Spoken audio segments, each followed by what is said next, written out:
Hello and welcome to Pursuing the Presence podcast. I'm Micah. This here, of course, is Carly Bartel. And we are so excited to welcome our special guest, Mr. Busenitz. Tell us about yourself, Mr. Busenitz. Well, I come from a very large family, and I like to think about deep things. That Solid. sums up Mr. Busenitz pretty well. That was a very concise answer. Well, on the ACT test, they do value concise. That is true. This is There's true. one thing I learned from Mr. Busenitz in his class. He said they, not always, but most of the time, they want the most concise answer. Today, we are here to talk about building the kingdom. So, Mr. Busenitz, what do you have to say about building the kingdom? I have many thoughts. I have many thoughts about the whole idea of building the kingdom. And when you guys approached me about the podcast, I thought about this concept that I've been thinking about for, about 7 or 8 months, called the long defeat. Came from Lord of the Rings. Shocker. Surprise. But just thinking through this, I thought it would be really applicable to everyday life as a Christian and thinking about taking hope in little things. So when you think about the long defeat, it's this concept of knowing that in the material world, you will always end up failing in the end, but that doesn't mean you shouldn't always pursue this. So like really simple way to think about it is like cleaning your room or cleaning your car. Why? It's just going to get dirty again. Well, there's still value in that, right?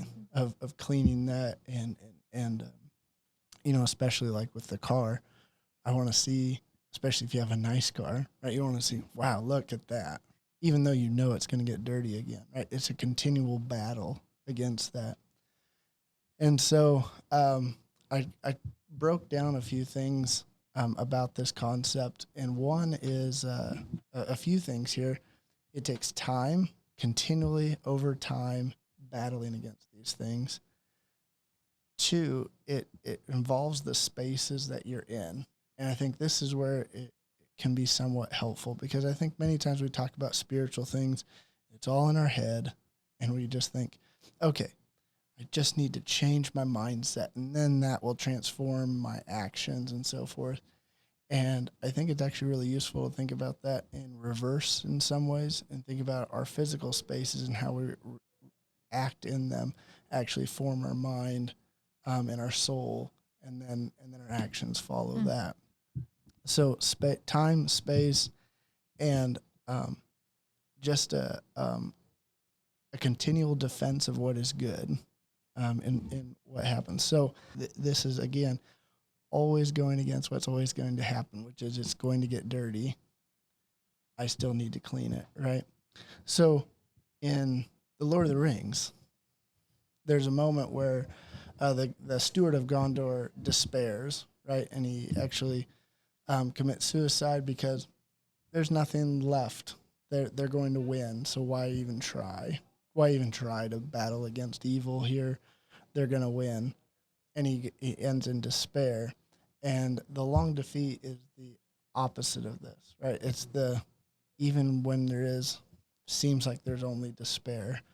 And I think of Ecclesiastes and King Solomon, all is vanity, right? So what? Do we end in despair? No, right? It's still a continual battle against that. So there were a few things that I thought that were really applicable with that. And one of those things is just cultivating the natural world. That sounds really, really like, what do you mean by that? Well, even just having a garden, having a flower bed, going to the arboretum and enjoying those things, helping caretake those things, all those, that's really important, I think, though maybe a little bit harder to do all the time. But the one that I think is really helpful from a really practical standpoint for high school students is just your physical space. Almost all of us have a room, whether shared or not, You have your spaces that are yours. What can you do to bring order and continually battle against the chaos of the world in that space? Bring order to it. And then when you bring order to it, bring beauty to it. Because at the end of the day, if you don't have spaces and ideas that you love enough to defend, then what's the point? Right? The reason that we want to fight, the reason we want to build the kingdom is because it's something worth fighting for, right? There's something that I love that's worth fighting for. I bring the kingdom into my everyday life by bringing order into my physical spaces, right? I keep my room clean. I bring beauty into my room, and that's my battle against the chaos, right? And that reverberates out into my life. This is easier said than done. If you've been in my classroom, you understand that I don't keep chaos at bay all the time. Very few, but I have made little progressions over the last few months, ways in which to keep, especially at home, but in my classroom, to keep order. Mm-hmm. And I think building the kingdom is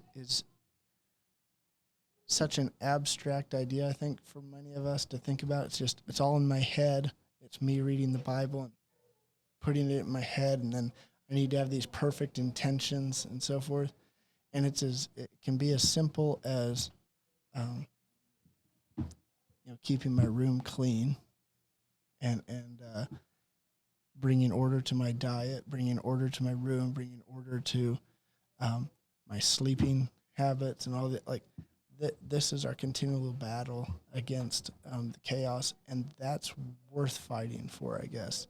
I don't know if I'm being super clear with that, but I think the above all with all those concepts is how do we build spaces and situations that we want to defend, right? Not just our ideas, but actual places, actual beauty. And I guess to piggyback, when you have an actual place that you want to defend, you can then cultivate so much better in that place. Yeah, it's a snowball effect, right? Not only for you individually, but also for those around you, because as you build these spaces, as you invest more time, and they become more orderly, there's more value there. People want to follow that. People and want to emulate that because they see that beauty, and it builds this idea of I want to defend it. Like just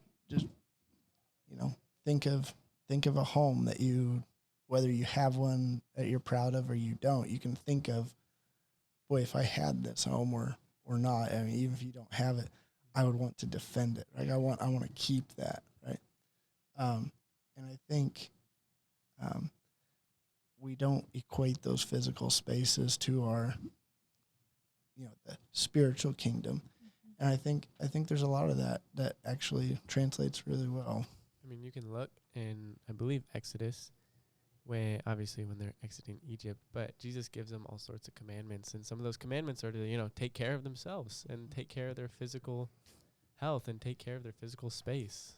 Yeah, and the details about building the tabernacle, it is painstaking to read, but obviously it's important, right? Very important. And then when the temple is built, also as well, like these physical spaces are really, really meaningful.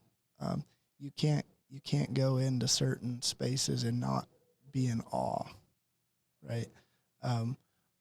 Whether it's a magnificent church or like the Capitol building or wherever, it doesn't matter. Like there are certain physical spaces that just cause you to react, whether it's natural in the natural world or man-made or cultivated in nature by man.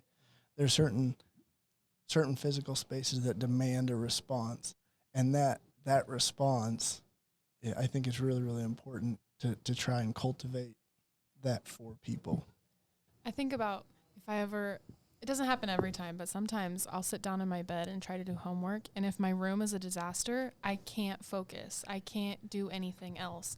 And so it's that same idea of like, if your room is a disaster and you're trying to be in relation with God, sometimes it's too distracting to have that where you are. I don't think we recognize that as much as we should. You know, the metaphysical, spiritual side to that.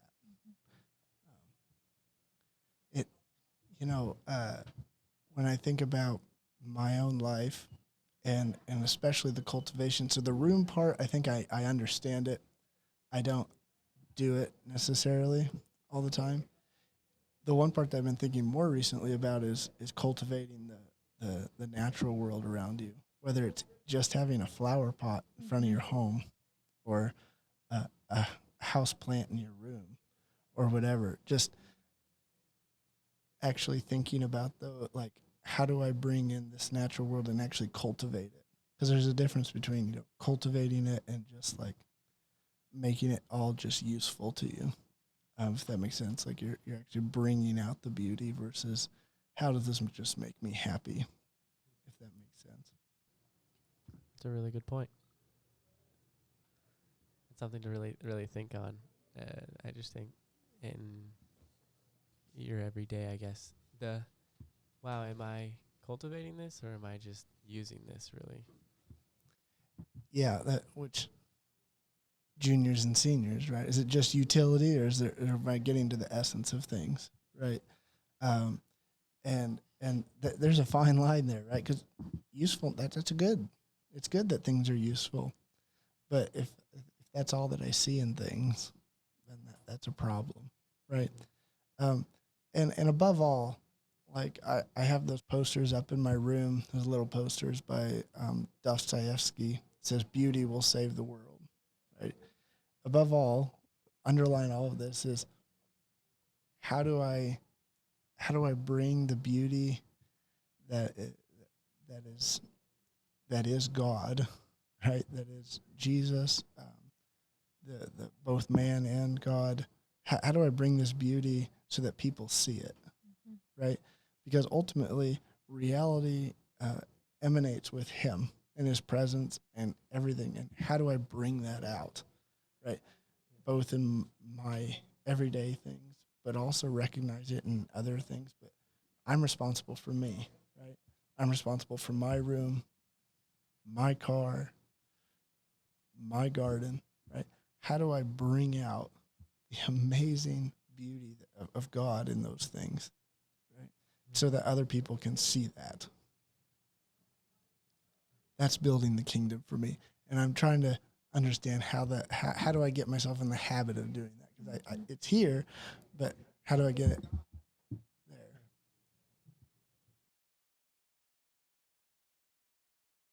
You may not understand this reference, but it's when it's getting the idea to leave the group chat phase.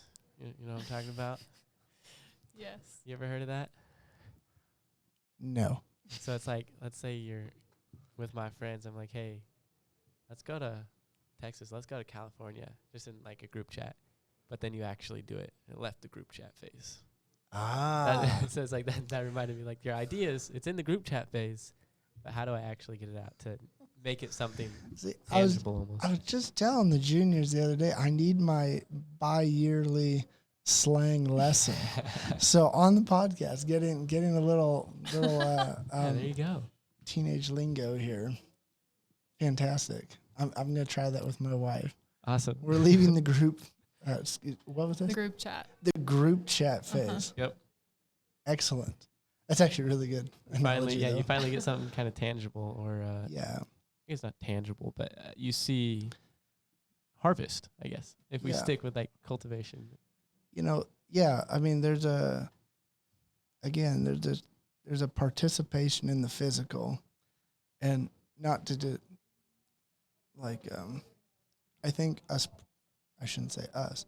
I think Protestants have struggles with that because they protested against Catholicism, where there's a lot more sacramental, physical, and because they're protesting, they threw out a lot of the bath or the baby with the bathwater, and there's a real value in understanding that the spiritual and the physical intertwine together. There's a sacramentality to it, and it's really important to build God's kingdom that way. That's not just our words and our thoughts and our ideas and our brains. We are flesh, and we live in a physical world. And yes, that physical world will always deteriorate, and we're always in a constant battle against it. But that's the whole point, right? So let's regain Eden in little ways. Yeah, and I think about people that I know do things that I'm like I admire, or like do things to cultivate their, let's just go with the room. Let's say I know people that keep their room really clean. And then, there's people that are out there like, my room's clean, or whatever. But I believe the person more, and it's almost like that I believe the person more who I see. So it's almost that actions speak louder than words. And if you're willing to cultivate your area, then you don't have, obviously words are still very important and your words matter, but there's something about that physical aspect of your area and of your life. Absolutely. Even just think about taking care of yourself. There's a reason why we get dressed up for certain things and we don't care about others, right? We understand that this demands, right? Prom demands that I put forth different kinds of effort, both in what I buy to wear and how I prepare myself, right? Than others, going to the football game, right? Those are different things. How we participate physically in these things matters, and it shows to both believers and unbelievers and the world that what do we value? Do we see the beauty in everything, or are we just worried about, having the right ideas up here and not really caring about the physical everyday life? I am so fascinated right now because I think that every time we talk about, or not every time, but a lot of the times when we're talking about our faith and how we're going to better our faith, a lot of it is an internal thing that you have to adjust in yourself. And that can be really, really hard. And you have to be super self-aware to do that. And you still have to be super self-aware to be able to do this. But this is a practical thing that you can see, and you can other people can see it too. I don't know. Maybe that's not making any sense, because it's making sense, but I'm contradicting myself, because it's not, you can see your actions and your words and whatever, but yep. And it's, I think to me, it seems easier to remind myself I need to keep my room clean because I need to be able to pursue God. And with chaos in my life, it's harder for me to do that. It's a lot harder to know, did I think hard enough and deep enough? Right. But I can see that my room is right. clean. Right. Right. I can see that I've cleaned up somebody's yard for them. I can see that I've made my backyard an oasis to have people over, right? And something I can be proud of. Mm-hmm. I can see those things versus that's kind of the catch-22 of this idea of having faith. How do I know I have deep faith? Mm-hmm. How do I know? Right? Because we think of it all as up here, but it's not, right? There's so much that is everyday life, right? And doing that. That's something that I've just been really challenged with, because I like to have wonderful ideas. I have terrible follow through on and discipline on making all that line up for a long period of time, right? And the discipline of making my bed, right? Mm-hmm. Making sure the floor is cleared off, making sure I dust on a regular basis. Those are really, I don't have to be a rocket scientist to do those things. As long as I don't have a disability, a physical disability, I can do that. Yeah. Right? And that's, I know I'm doing something good. Right? Yeah, I've learned a lot today. I definitely was not expecting you to take it in that direction, but I love that you gave my perspective on this has flipped, but also whoever's listening to this, I mean, there's a practical challenge for you, something that you can see yourself doing. This week or the next couple weeks until our next episode comes out, and then obviously after that as well, but really dive into that, focus on how you can practically build the kingdom and cultivate a good space for you to, be in relation with God and pursue that. So thank you for watching. Thank you, guys. Thank you, Mr. Busenitz, for being here. Before we officially sign off, are you planning or have you watched any of the new Lord of the Rings show? Yes, I have. I am intrigued, but withholding judgment. Okay, sounds good. That's it. Thanks for watching.